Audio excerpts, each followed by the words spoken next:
అందరికీ నమస్కారం. ఈరోజు డే 151. ఈరోజు మనం సాంకేతికంగా ఎంత అద్భుతంగా అభివృద్ధి చెందిన ఒక విషయం మర్చిపోకూడదు.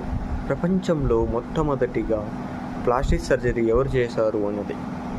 మన భారతదేశంలో సుమారు 2500 సంవత్సరాల క్రితం గొప్ప వైద్య శాస్త్రజ్ఞుడు సుశ్రుతుడు తొలిసారిగా ప్లాస్టిక్ సర్జరీని చేశారు. సుశ్రుతుడు రచించిన సుశ్రుత సంహితలో అనే గ్రంథంలో శస్త్రచికిత్సకు సంబంధించిన 300కు పైగా పద్ధతులు ఉన్నాయి. అందులో ముఖ్యంగా నాస శస్త్రచికిత్స అంటే ముక్కు పునర్నిర్మాణం గురించి క్లియర్గా చెప్పబడింది.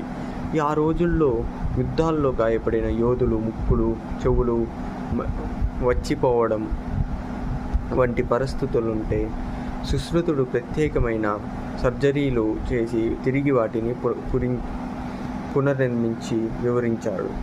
ఇంకొక విషయం, ప్రస్తుతం మనం వినే స్కిన్ గ్రాఫ్టింగ్ టెక్నిక్ కూడా సుశ్రుత సంహితలో ఉంది. అంటే గాయపడిన భాగానికి మళ్ళీ కొత్త చర్మాన్ని కుట్టడం. ఆయన ఉపయోగించిన సాధనాలు కత్తులు, సూదులు, దారాలు ఇవన్నీ కూడా ప్రత్యేకంగా రూపకల్పన చేశారు. ఇంకా శస్త్రచికిత్స ముందు తర్వాత ఏమి జాగ్రత్తలు తీసుకోవాలి అనే విషయంలో కూడా డీటెయిల్గా చెప్పారు. మన పురాతన భారతదేశంలో అనస్థేషియా లేకపోయినా ఆయుర్వేద మూలికలతో నొప్పిని తగ్గించి శస్త్రచికిత్సలు చేసేవారు. మరింత ఆశ్చర్యం ఏమిటంటే ఈ సుశ్రుత సంహిత ఆధారంగా మిగతా ప్రపంచం ముఖ్యంగా గ్రీస్, అరబ్ దేశాలు శస్త్రచికిత్సను నేర్చుకున్నారు.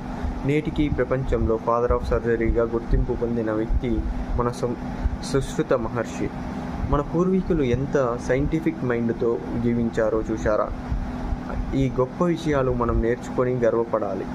మరి రేపు మరో అద్భుతమైన భారతీయ ఆవిష్కరణ గురించి మాట్లాడుకుందాం.